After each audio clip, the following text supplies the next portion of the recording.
नमस्कार विद्यार्थी मित्रांनो. आशा करतो की सर्वांचा सराव चांगल्या प्रकारे चालू असेल.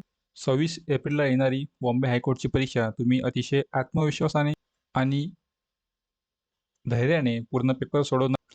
पण सोबतच आपण काही आज परीक्षेला जाण्याआधी अंतिम एक जे चेकलिस्ट असते ते आज पाहणार आहोत. म्हणजेच आज आपण अतिशय महत्त्वाच्या काही गोष्टी पाहणार आहोत, जे तुम्हाला माहीत असणे खूप आवश्यक आहे परीक्षेला जाण्याच्या आधी. तर शिपाई, लिपिक आणि चालक पदासाठी अनिवार्य काही नियम आणि मार्गदर्शन सूचनासुद्धा दिलेल्या आहेत, ज्यात तुम्ही एकही चुकू नका.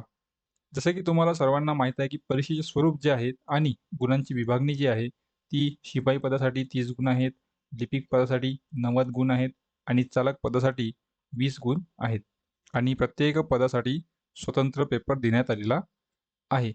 तर परीक्षा ही ऑफलाईन आहे मित्रांनो, ऑनलाईन नाही. तर कोणताही गैरसमज असू नका. कॉम्प्युटरचा या परीक्षेत कोणताही संबंध नाही. परीक्षा पूर्णपणे ऑफलाईन होणार आहे. तुम्हाला छापील प्रश्नपत्रिका आणि ॲन्सर शीट म्हणजेच OMR दिली जाईल. प्रत्येक नोंदवण्यासाठी तुम्हाला योग्य वर्तुळ, सर्कल, डार्क करावा लागेल. तुम्ही जर MPSCची परीक्षा दिली असेल, अगदी त्याच पद्धतीने तुम्हाला OMR शीट मिळेल, ज्यामध्ये तुम्हाला तुमचे जे बरोबर ॲन्सर आहे, ते तुम्हाला असे मार्क करावे लागतील. सोबतच सर्वात महत्त्वाचे हत्यार म्हणजे तुमचा केवळ आणि केवळ काळा बॉलपेन. तर उत्तरे नोंदवण्यासाठी फक्त काळ्या शाईचा ballpen, black ball point pen अनिवार्य आहे. प्रत्येक एक्झाममध्ये काळा शाईचा पेनच हा OMR शीटसाठी महत्त्वाचा असतो. नंतर इतर कोणत्याही रंगाचा किंवा प्रकारचा पेन चालणार नाही. आणि यामध्ये सुद्धा तुम्हाला एक गोष्ट लक्षात घ्यायची आहे, की परीक्षा केंद्रावर नवा पेन वापरू नका.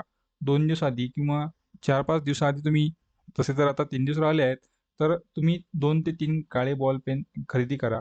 रफ कागदावर तुम्ही सराव करा किंवा गणिताचा तुम्ही सराव, भूमितीचा, रिझनिंगचा सराव करत असाल, तर त्या सराव त्या नवीन पेनने करा. जेणेकरून परीक्षेच्या वेळी शाई अडकणार नाही आणि तुमचा मौल्यवान वेळ वाचेल. परीक्षा केंद्रावरील वेळेचे काटेकोर नियोजन.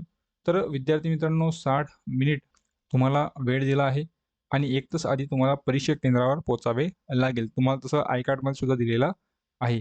पण ट्रॅफिक किंवा इतर अनपेक्षित समस्यांसाठी याआधीसुद्धा तुम्ही वेळेवर जरी पोहोचला तरी सुरक्षित राहील. सोबत 15 मिनिटं आधी म्हणजेच रिपोर्टिंगच्या वेळेच्या 15 मिनिट आधी तुम्हाला तिथे उपस्थित अनिवार्य आहे आणि प्रत्यक्ष परीक्षा ही वेळेवरच सुरू होईल आणि म्हणूनच उशीर झाल्यास परीक्षा केंद्रात प्रवेश दिला जाणार नाही. तर सर्वांनी कृपया वेळेच्या आधी पोचा. तुम्हाला जर तुम्ही दूर असाल, बाहेरगावी असाल, तर तुम्ही 1 तास, 2 तास आधी येऊन तिथे बसा, जेणेकरून तुम्हाला कोणत्याही प्रकारची घाई-गडबड होणार नाही. नंतर परीक्षा केंद्रावर प्रवेशासाठी अनिवार्य डॉक्युमेंट्स. तर एक सर्वात महत्त्वाचे ते म्हणजेच तुमचे ॲडमिट कार्ड, तुमचे अधिकृत हॉल तिकीटची स्पष्ट प्रिंट तुमच्याकडे असली पाहिजे.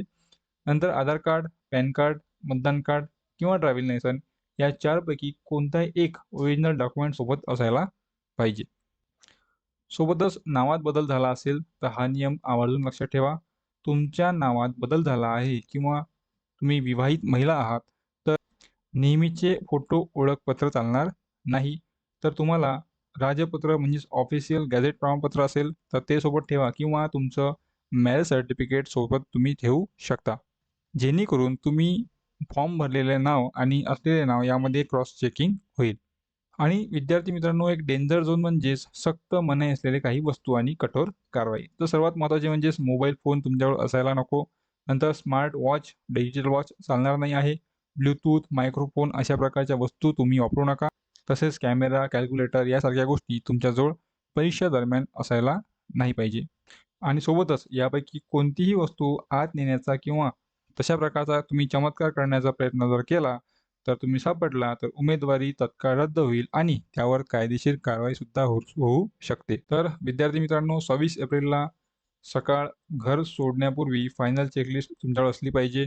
एक म्हणजे तुमचे मूळ हॉल तिकीट, अधिकृत फोटो ओळख प्रमाणपत्र जवळ असले पाहिजे. सराव केलेले किमान 2 ते 3 काळे बॉलपेन खिशात ठेवले असेल तर फारच चांगलं. लागू असल्यास, नावात बदल असल्यास तुम्हाला गॅझेट किंवा सर्टिफिकेट तुमच्याजवळ असले पाहिजे. रिपोर्टिंग वेळेच्या किमान 1 तास आधी पोहोचण्यासाठी प्रवासाला सुरुवात करावी, ही नम्र विनंती. सर्वांना परीक्षेसाठी खूप खूप शुभेच्छा. शांत राहा आणि सर्वोत्तम उत्तर द्या. आणि सोबतच आपण पी-वाय-क्यूसाठी फोकस पी-वाय-क्यू म्हणून एक चॅनल सुरू करताय, जेणेकरून कोणती तुमची एक्झाम असेल तर त्यामधील पी-वाय-क्यू तुम्ही एकाच ठिकाणी तुम्हाला मिळेल. तर त्या चॅनलला सुद्धा नक्की सबस्क्राईब करा. भेटूया पुढच्या व्हिडिओमध्ये. धन्यवाद.